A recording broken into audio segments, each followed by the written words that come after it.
नेमकं काय करू शकतो त्या सगळ्यासाठी आपण साधक बाधक चर्चा या सभागृहामध्ये आपण करतोय. अध्यक्ष महोदय, यापूर्वी कोकणावरती या सदनामुळे अनेक वेळा चर्चा झाल्या. कोकणच्या विकासाबाबत अनेक मुद्दे या ठिकाणी मांडण्यात आले. कोकणच्या विकासासंबंधी अनेक सूचना या प्रस्तावाच्या निमित्ताने या ठिकाणी करण्यात आल्या. परंतु याची गांभीर्यपूर्वक जी अंमलबजावणी सरकारकडनं होणं आवश्यक असते ती गतिमान पद्धतीने व्हावी म्हणून पुन्हा पुन्हा या चर्चा आपण या सभागृहामध्ये आणतो.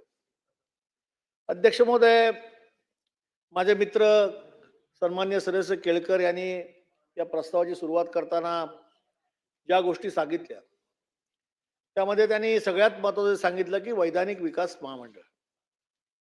या सदनामध्ये अनेक वेळा चर्चा झाल्या. म्हणजे मला वाटते की मराठवाड्याने जवळजवळ 15 वर्ष संघर्ष करून त्या ठिकाणी स्वायत्त वैधानिक विकास महामंडळाची मागणी सातत्याने केली आणि ती मागणी 17 फेब्रुवारी 1994 रोजी सरकारने मान्य केली. साहेब, मी तर डेव्हलप तर करू दे मला.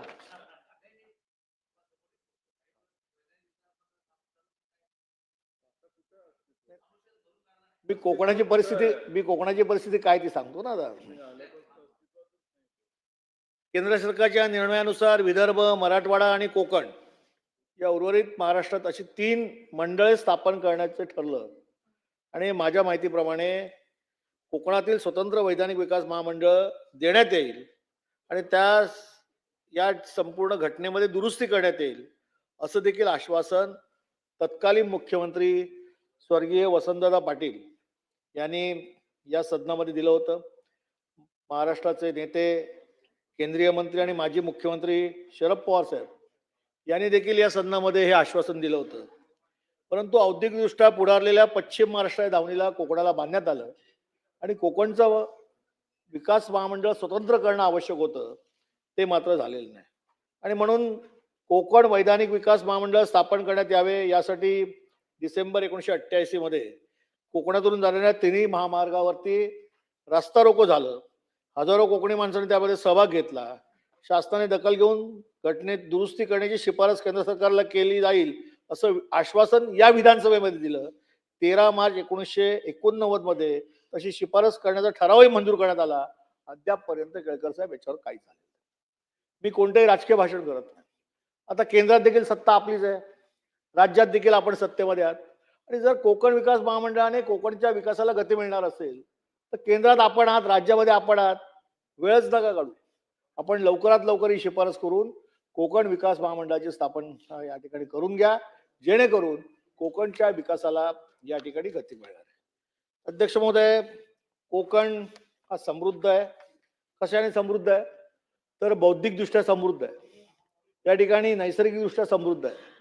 व्यंजनं अतिशय चांगल्या पद्धतीची मिळतात. इथली माणसं आणि राजकीय नेते अशी रत्न या संपूर्ण देशाला कोकणाने दिली आहे. त्यामुळे कोकणाकडे बघण्याचा जो एक उद्दिष्ट आहे लोकांचं, ते वेगळ्या दर्जाचं आहे, वेगळ्या प्रमाणात आहे आणि त्यामुळे त्या कोकण भूमीचा विकास हा चांगल्या पद्धतीने होणं आवश्यक आहे. यासाठी अनेक गोष्टी या ठिकाणी आवश्यक आहे. अध्यक्ष महोदय, 720 किलोमीटरचा किनारा लाभलेला हा कोकण प्रदेश, या कोकणच्या प्रदेशामध्ये आज परिस्थिती काय आहे? कोकणच्या किनारपट्टीवर 4 जिल्ह्यामध्ये 48 बंदरं आहेत आणि या बंदरांचा विकास हा त्या ठिकाणी आतापर्यंत होणं टप्प्याटप्प्याने गरजेचं होता. परंतु मी आपल्याला एवढंच सांगतो की कोकणातील छोट्या 48 बंदराच्या मेरीटाईम बोर्डामार्फत विकास करण्याचा निर्णय 2 वर्षापूर्वी घेण्यात आला. अलीकडच्या काळामध्ये काय प्रगती आहे ते माननीय मंत्री महोदय आपण सांगा. परंतु या 48 बंदरांना जर डेव्हलप केलं तर मला असं वाटतं की मच्छीमार जो महत्वाचा उद्योग आहे त्या उद्योगाला गती देण्यासाठी ही बंदरं जर डेव्हलप करून रस्त्याने जो काही उत्पादित माल आहे शेतीतला, मत्स्य शेतीतला, तो शहराकडे येईल आणि शहराकडनं तो मोठ्या शहराकडे आणि एक्सपोर्टकडे आपण वळू शकतो. या दृष्टीने गतिशील काम या ठिकाणी होणं आवश्यक आहे. अध्यक्ष महोदय, गौण खनिजावरती त्या ठिकाणी रॉयल्टी आकारण्यापासून, मुद्रांक शुल्कापासून, इलेक्ट्रिसिटी ड्युटी पासून नोंदणी शुल्कावर विविध शुल्कावर सूट देण्याचा शासनाने निर्णय घेतला आहे. परंतु Mumbai port trust, Jawahar port trust या केंद्र सरकारच्या अखत्यारीतील बंदराचा विकास झाला असला तरी छोट्या बंदराचा विकास होऊ शकलेला नाही. आणि त्यामुळे मला असं वाटतं की गुजरात राज्याने आपल्या आधी मेरेंटाईल बोर्डाची स्थापना करून 46 छोट्या बंदराचा विकास केला आणि आपल्याकडे 48 आहेत, 2 बंदरं जास्त आहेत. त्यामुळे मला असं वाटतं की या ठिकाणी बंदराच्या विकासासाठी आपण गती देणं गरजेचं आहे आणि ते देखील कोकणच्या विकासातील एक फार मोठं असं मला वाटतं एक कारण ठरू शकेल. आणि त्या दृष्टीने माझी सूचना आहे की बंदर विकासाकडे या ठिकाणी शासनाने लक्ष देणं आवश्यक आहे. कोकणात मोठ्या प्रमाणामध्ये पाऊस पडतो आणि माहे, जून ते सप्टेंबर कालावधीत सागरी किनारी क्षेत्रात मच्छीमार जे येतात, त्यामुळे या माझी अशी सूचना आहे की मत्स्य व्यवसायावरती आधारित अनेक कुटुंब कोकणामध्ये राहतात आणि हा व्यवसाय चांगल्या पद्धतीने कसा करता येईल म्हणून सरकार, म्हणून केंद्र सरकार, राज्य सरकार सातत्याने या सगळ्या गोष्टी सूचना त्यांना देत असतं. परंतु माशाच्या प्रजनन किनारा क्षेत्रावर होत असतं, त्या ठिकाणी यांत्रिक बोटी मोठ्या प्रमाणात मच्छीमार करतात आणि माशाची प्रजनन क्रिया खंडित करतात आणि या दृष्टीने कायदा करून देखील अंमलबजावणी त्याची होत नाही आणि त्यामुळे माशाच्या प्रजनन कार्यकाळ असतो, या कालावधीमध्ये मासेमारी शासनाने या ठिकाणी बंदी आणणे हे गरजेचं आहे आणि त्या दृष्टीने मला वाटतं कडक कारवाई करावी.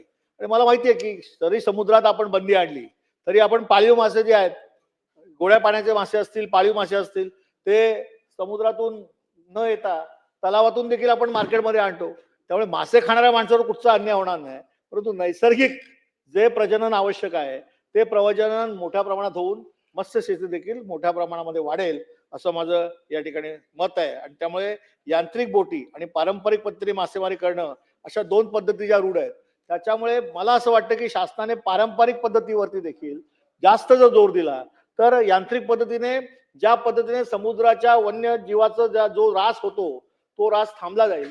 पारंपरिक ज्या पद्धतीने मासेमारी करतो त्यामुळे मासे शेतीमध्ये वाढ होईल आणि मासेचं उत्पादन देखील मोठ्या प्रमाणात मिळेल आणि कोकणात जवळजवळ या सगळ्या पारंपरिक मच्छीमारीमुळे एक मोठा रोजगार त्या कोकणातील आपल्या सगळ्या लोकांना मिळेल.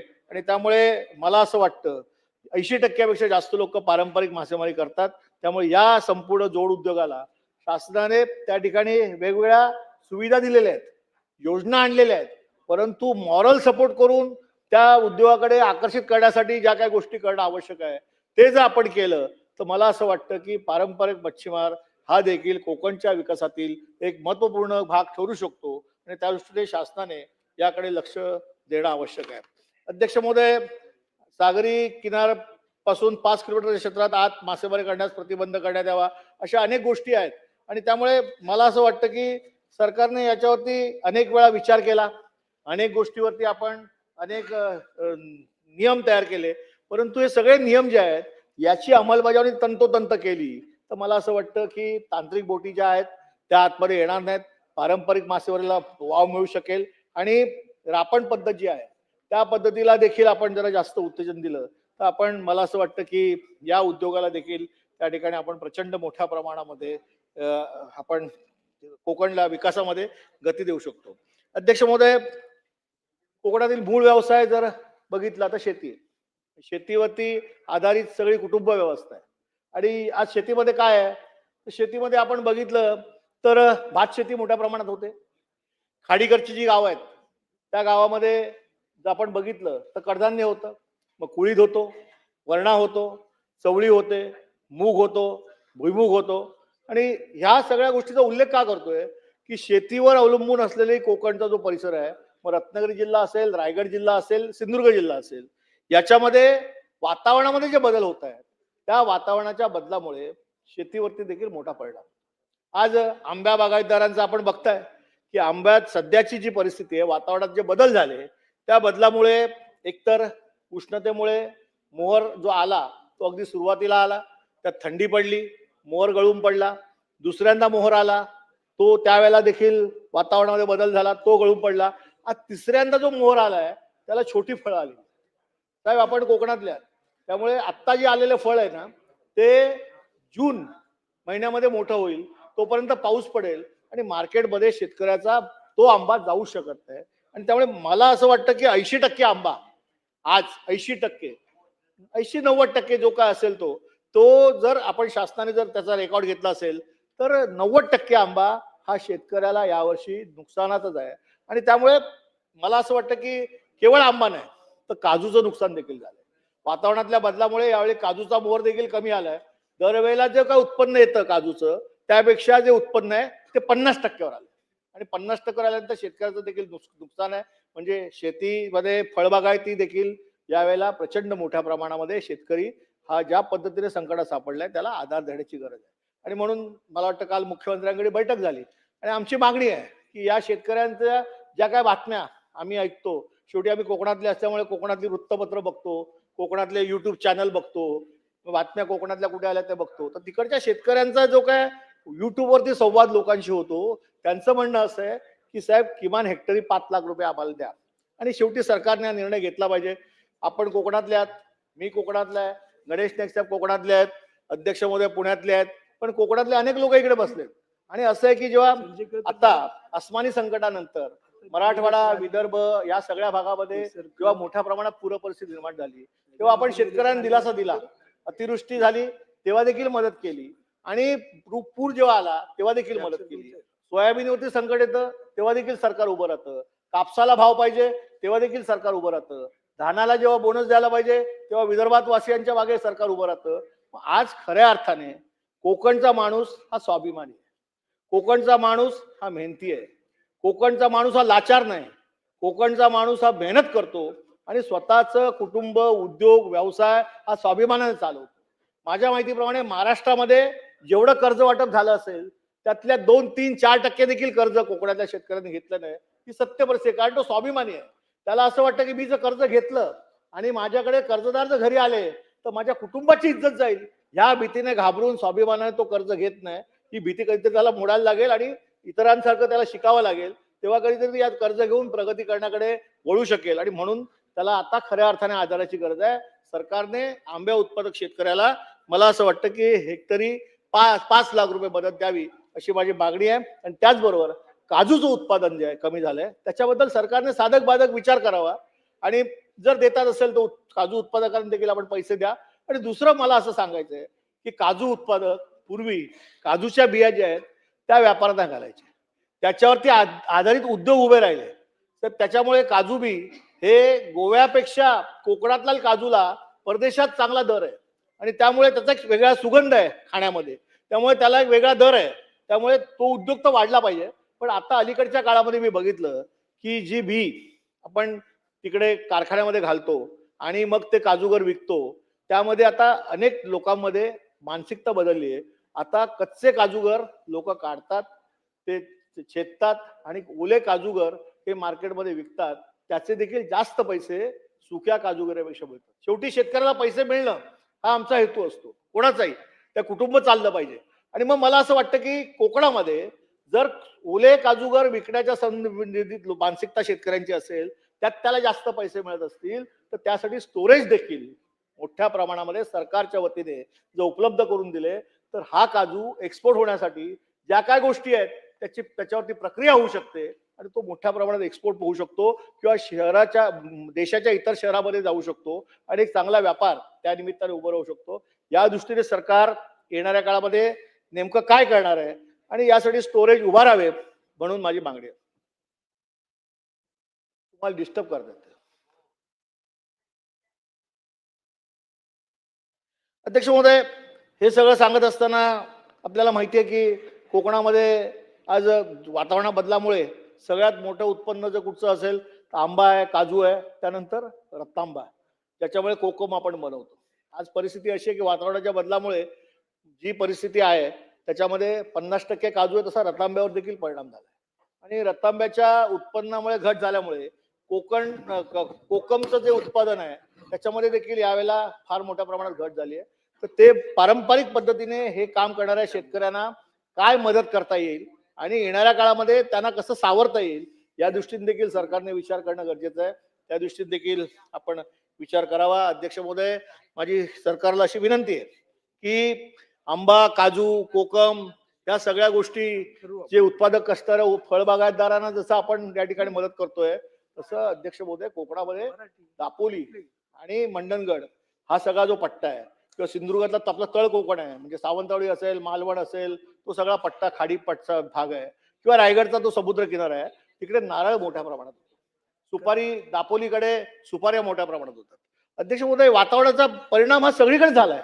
आज परिस्थिती अशी आहे अध्यक्ष महोदय, की नारळावरती जो रोग येतोय त्या रोगामुळे नारळाचं प्रमाण कमी होतंय, नारळाचा आकार छोटा होतोय, नारळ हे जे आहेत ते अर्धवट अवस्थेत वरून झाडावरनं खाली पडतात आणि शेतकऱ्यांचं मोठं नुकसान होतं. आणि या दृष्टीने मला असं वाटतं की काहीतरी संशोधनचं शेती कृषी विषयक चालू आहे, परंतु कायमस्वरूपी दिलासा देण्यासाठी त्याला आपण जर पारंपरिक पद्धतीने जी काय औषधं आहेत ती जर त्याच्यावरती फवारणी करून शेतकऱ्याला मदत केली तर या रोगापासून देखील आपण त्याचं संरक्षण करू शकतो, असं माझं मत आहे. सुपारीसाठी देखील तशाच पद्धतीने लागू होतं. त्यामुळे वातावरणातला बदल यामुळे या वर्षीच्या निसर्गाने सगळ्याच पद्धतीने, मग काजू असेल, आंबा असेल, नारळ असेल, सगळ्याच गोष्टीवरती त्याचा परिणाम झालाय. तर हे जे मोठे शेतकरी आहेत, छोटे शेतकरी आहेत, त्यांचं नुकसान झालंय, त्यांना या पद्धतीने दिलासा काय देता येत असेल तर त्या दृष्टीने बघणं महत्वाचं आहे. आणि सगळ्यात मोठं म्हणजे कोकणात शेतकरी जसं निसर्ग चक्रवरती अवलंबून असतं तसं त्या प्राण्यांवरती पण अवलंबून असतं. एक तर तिकडे मोठ्या प्रमाणात वानर नुकसान करतात, भुईमुग असेल, चवळी असेल, बाकी काही गोष्टी असतील, त्याचे डुक्कर आणि बाकी सगळी मोठ्या प्रमाणात नुकसान करतात. रानगव्याचा एवढा मोठा ऊत आलेला आहे की परवा मी एक फोटो बघितला की रस्त्यावरती रानगव्याच्या मारामारीमध्ये एक गाडीवरती तो आदळला आणि गाडी डॅमेज करून टाकली, माणूस जखमी झाला. यासाठी फॉरेस्ट डिपार्टमेंट देखील आणि कृषी खात्याने देखील याच्यावरती कारवाई करायला पाहिजे. कोकणांच्या माणसाच्या मनामध्ये जी भीती आहे आणि त्यामुळे जो काय त्रास होतोय त्याला कुठेतरी आपण त्या ठिकाणी न्याय द्यायला पाहिजे.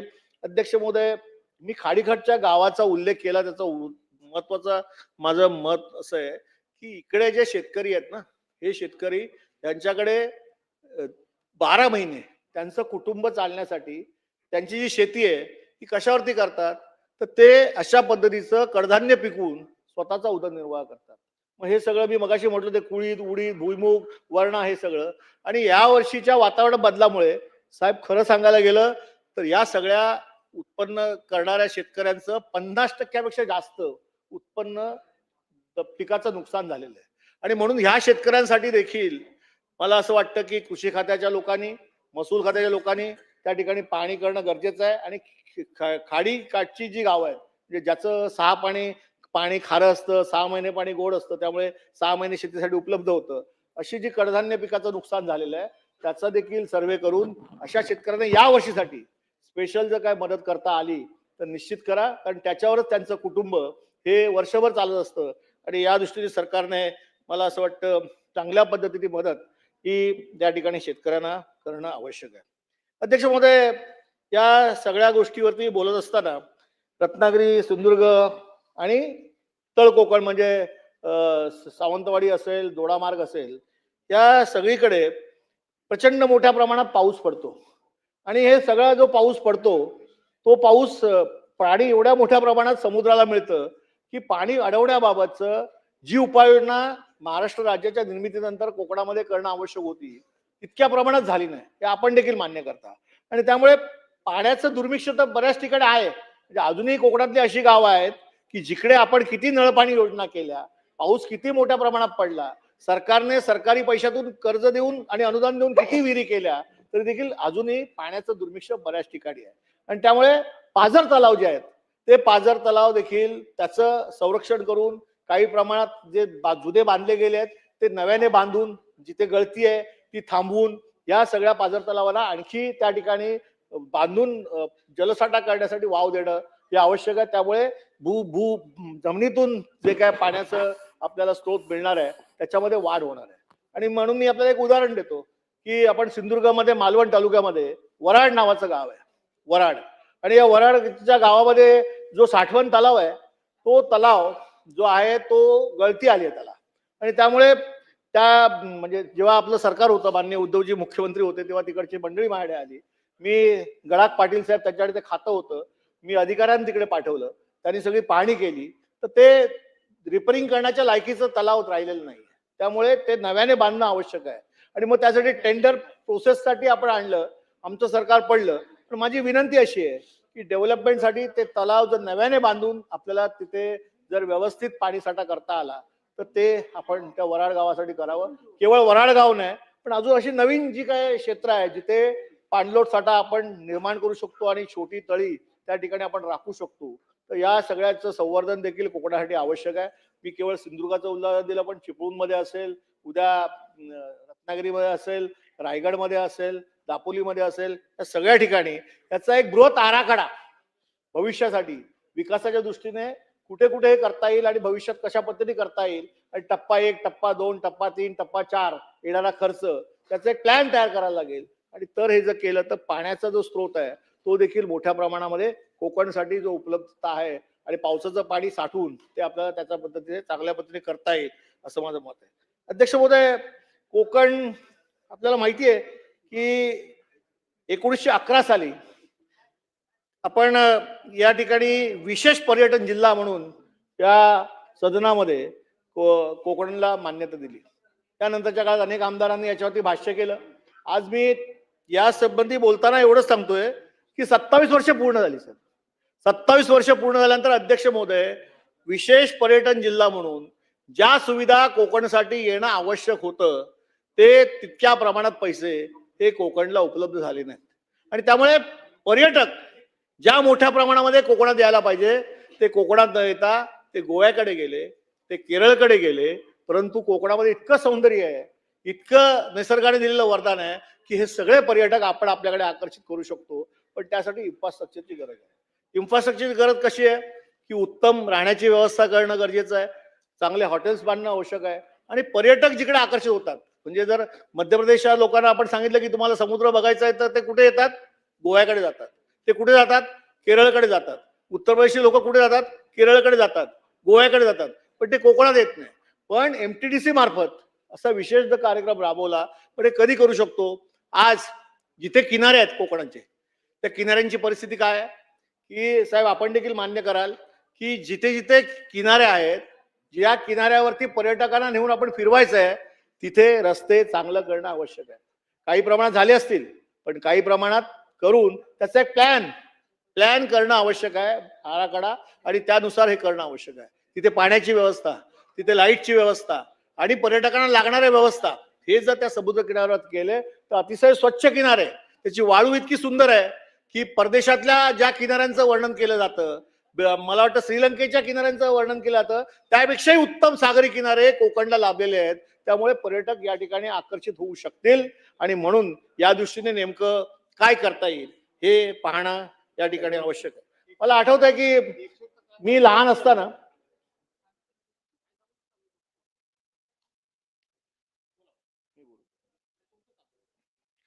मला आठवतं की MTDCची एक बस सेवा होती आणि ती MTDCची बस सेवा महाराष्ट्र सरकार हे तिकडच्या असणाऱ्या टुरिस्टला महाराष्ट्रातून कोकणातल्या रस्त्यातून मुंबई गोवा रस्त्याने गोव्याकडे घेऊन जायचे आणि मग सगळे पर्यटक गोव्यामध्ये जायचे म्हणून लोकांनी ओरडाओरड केली. मग ती सेवा बंद झाली. मला पुन्हा सरकारला विनंती करायची की ते टुरिझम डिपार्टमेंटचे मंत्री नाही आहेत. अध्यक्ष महोदय, ही चर्चा होत असताना या कोकणच्या संबंधित जे जे विषय याच्यामध्ये आहेत ते सगळे मंत्री या ठिकाणी सदनामध्ये बसून त्यांनी नोंद घेणं आवश्यक होती.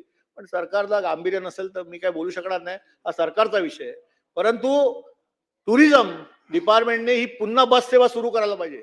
आधुनिक पद्धतीने अशी बस जर मुंबई पासून पर्यटकांना आकर्षित करून ज्या टुरिस्ट कंपन्या आहेत त्यांना जर आपण पॅकेज दिलं तर हे कोकणापर्यंत येतील. अनेक लोक ती कोकणापर्यंत पोहोचतील, त्या तिकडे असणाऱ्या समुद्र किनाऱ्यांचा आनंद घेतील, व्यंजनांचा आनंद घेतील. तिकडे अनेक स्पोर्ट्स आपण तिकडे उभे केलेत त्याचा आनंद घेतील आणि टुरिझम वाढेल.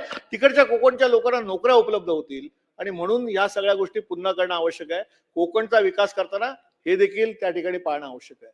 केवळ भौगोलिक विकास करताना मानसिक दृष्ट्या देखील तिकडे त्या लोकांना आधार देऊन त्यांच्यासाठी हे सगळं करणं हे मला वाटतं अत्यंत महत्वाचं आहे. अध्यक्ष महोदय, मी तिलारी प्रकल्पाबद्दल बोलत होतो. तिलारी प्रकल्प मला आठवतं की गेल्या अनेक वर्षापासून त्याचं काम सुरू आहे, पण अजूनपर्यंत काम संपतच नाहीये. आणि आज काय परिस्थिती आहे की तिलारी प्रकल्पाचं पाणी जे आहे ते दोडा मार्गामध्ये हा प्रकल्प आहे, पण पाणी जात आहे गोव्याला. त्यामुळे ह्या सगळ्या पाण्याचा उपयोग देखील अतिरिक्त जे पाणी आहे ते सावंतवाडी आणि दोडा मार्गाला आपल्याला देण्यासाठी ज्या काही गोष्टी जर केल्या असतील तर आनंद आहे. आपण भाषणामध्ये सांगा माझ्याकडे जे काय आपण ते कोकणात राहता स्थायिक आहात, आम्ही काय जातो आणि येतो, त्यामुळे आमच्याकडे जी माहिती असते जाताना फिरतो बघतो किंवा लॅपटॉपवरती घेतो, कॉम्प्युटरवरती घेतो किंवा कोकणातली माणसं भेटून आम्हाला सांगतात, त्याच्यावरती आम्ही बोलतो. परंतु तिलारी प्रकल्पाबाबत देखील सरकारने ते पाणी डोळामार्ग आणि सावंतवाडीसाठी कसं राहील याकडे देखील जास्त लक्ष देणं गरजेचं आहे. अध्यक्ष महोदय, आणखी एक गोष्ट महत्वाची म्हणजे आपण विशेष दर्जा त्या ठिकाणी कोकणाला दिला पर्यटनाचा, आणि आज कोकण रेल्वेचा उल्लेख त्यांनी केला. आमच्या केळकर साहेब आमचे मित्र काय म्हणाल ते, की साहेब कोकण रेल्वे आपण सुरू केली, कोकण रेल्वे सुरू केली, परंतु कोकण रेल्वेला भारतीय रेल्वेमध्ये विलीकरण आपण कधी करणार आहात? या सदनामध्ये मुख्यमंत्र्यांनी त्याचा उल्लेख केला, देवेंद्र फडणवीस साहेबांनी मागच्या भाषणामध्ये, त्याच्या अलीकडच्या काळात म्हणजे मागच्या वर्षी, की कोकण रेल्वे जे आहे, हो ना केसरकर साहेब, त्याला भारतीय रेल्वेमध्ये आम्ही सामावून घेतो. आम्हाला देखील कोकणवासियांना आनंद झाला की भारतीय रेल्वेमध्ये त्यांना सामावून घेतल्यामुळे आणखी जास्त सेवा आम्हाला मिळणार आहे.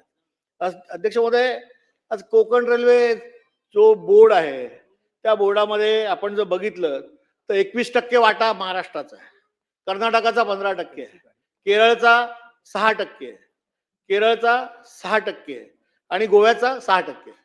सगळ्यात जास्त वाटा महाराष्ट्राचा आहे. आज परिस्थिती काय आहे, महाराष्ट्रातल्या एखाद्या मुंबईतल्या माणसाला जर कोकण रेल्वेतली कोणती गाडी पकडून जर कोकणात जायचं असेल तर वेटिंग लिस्टला पण सहजासहजी तिकीट मिळत नाही. दादा ही खरी गोष्ट आहे.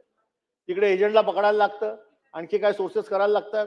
ते तर मंत्री महोदय तुम्हाला सांगायला लागतं एखादी चिठ्ठी द्या, आमच्या आमदारांना चिठ्ठी मिळतच नाही, म्हणजे आमच्या चिठ्ठीने कोणाचं होतच नाही, मंत्र्याच्या चिठ्ठीने एखाद्या सर्वसामान्य कॉमन माणसाचं तिकीट होतं किंवा मग खासदाराला पकडायला आरक्षणासाठी. आज काय परिस्थिती आहे, असं आहे की 1998 साली आपण पहिली गाडी सुरू केली आणि ही गाडी जेव्हा सुरू केली कोकण कन्या, ही कोकण कन्या सुरू केली ना तेव्हा दादा आपल्याला माहिती असेल की कुर्ल्यावरनं सुरू झाली. खरं म्हणजे सगळे कोकणवासी जास्त प्रमाणात मुंबई शहरामध्ये राहत असल्यामुळे ती गाडी मुंबईतून सुरू करावी असं त्यावेळी सगळ्यांचं मत होतं.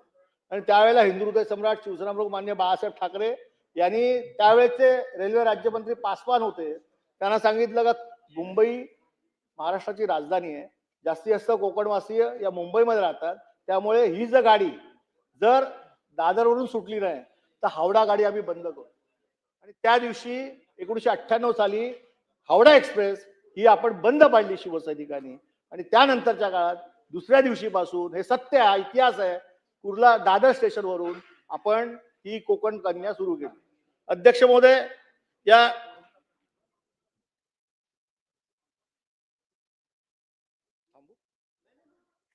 मी पूर्ण करतो. अध्यक्ष महोदय, असं आहे की आज परिस्थिती काय आहे, आपण मंत्री महोदय आहात, आपण देखील याला मान्य कराल, कोकण कन्या जी सुटते ती काय आहे, मडगाव मडगाव एक्सप्रेस, म्हणजे इथून जाते ती मडगावलाच तिला पार्किंग आहे, मुंबईत तिला पार्किंग नाही. म्हणजे मांडवीवरून जी येते ना मुंबईला, ती मुंबईत येते ती साफसफाई पण नाही, तशीच पुन्हा ती भरतात आणि पुन्हा मांडवीला घेऊन जातात. म्हणजे मडगाव मांडवी आणि मांडवी मडगाव, तिला पार्किंगला मुंबईमध्ये जागा नाही. हे सत्य आहे का, ते रेल्वेचे जे काही विषय असतील ते.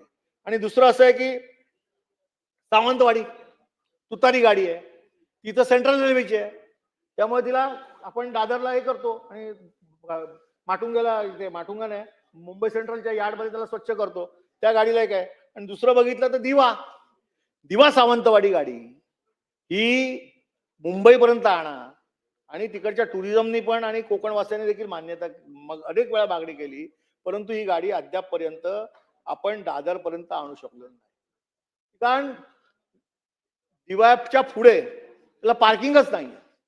आणि त्यामुळे मला असं वाटतं की कोकण रेल्वे जे आहे ते महामंडळ जे आहे, हे महामंडळ जर आपण भारतीय रेल्वेमध्ये त्याचं विलीनीकरण केलं तर या सगळ्या गाड्या ज्या आहेत लाईनीत, त्या सगळ्या गाड्या आपण मुंबईपर्यंत आणू शकतो, त्या पार्किंग करू शकतो आणि त्या सोडू शकतो. आज परिस्थिती काय, एखाद्या चाकरमान्याला अर्जंट कोकणात जायचं असेल तर गाड्या कुठची आहे, एक तर आमची मडगाव मांडवी, दुसरी आहे सावंतवाडी तुतारी. सावंतवाडी गाडी रात्री 12ला सुटते, ती कधी वेळेत सुटली तर ठीक आहे, तुम्ही पण कधी कधी गाडीत असता त्या, नाही हे केसरकर साहेब असतात, केसरकर तुम्ही पण असता, नाही ते बोटीवरती पण येतो ना. तर असं आहे, केसरकर साहेब आपण जाता, ती गाडी 12ची आहे, ती 12ची गाडी कधी कधी लेट होते आधी अलीकडे 1 वाजता 1:30 वाजता सुटते. मग सकाळी जेव्हा पोचायचं असतं वेळेवर ती पण पोचत नाही. दुसरं असं आहे की वंदे भारत, तेजस आणि जनशताब्दी या 3च गाड्या आहेत. त्या 3 गाड्या ज्या आहेत त्यांना रिझर्वेशन कोटा कुठे आहे? तुम्ही मुंबईमध्ये सुरुवातीला बुकिंग करायला गेलात आणि तिकीट मिळाली तर मिळाली, नाहीतर पुढे गोवा, कर्नाटक, केरळ हे सगळे पॅसेंजर तिकडचे असतात. म्हणजे स्टॉप तुम्ही दिलेत, पण तिकडे रिझर्वेशन कोटा नसल्यामुळे कोकणच्या माणसाला या गाड्या मिळतच नाही. वंदे भारत एकमेव गाडी आहे जी वेळेवर येते आणि वेळेवर जाते. तर जनशताब्दी एकदा सापडली तर वेळेवर आली तर ठीक आहे, लेट झाली तर 6-6, 7-7 तास लेट होते. म्हणजे त्या चाकरमान्याची पार त्या यात्रेची वाट लागून जाते. त्याला असं वाटतं कोकणात पर्यटन नको, कारण ही अशा गाड्या असतील तर.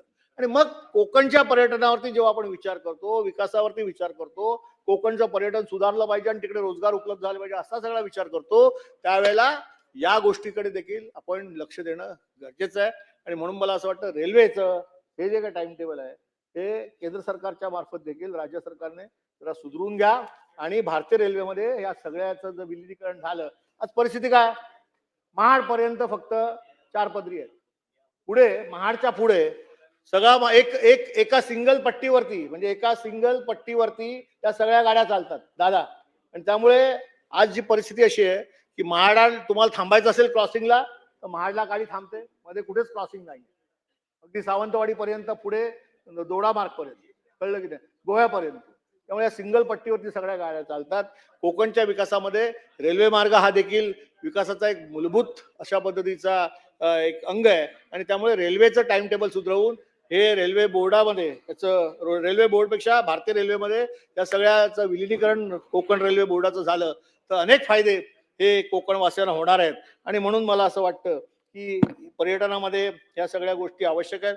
कोकणामध्ये उद्योगधंदे वाढले पाहिजे यासाठी सतत आम्ही बोलत असतो. आणि आम्हाला एक गोष्ट माहिती आहे, कोकण निसर्ग संपन्न आहे, त्यामुळे निसर्गाशी संबंधित, पर्यावरणाचा ऱ्हास होणार नाही आणि टुरिझम वरती आधारित अशा जे उद्योग जर तिकडे आणले तर कोकणवासियांना त्या ठिकाणी रोजगार मिळू शकेल.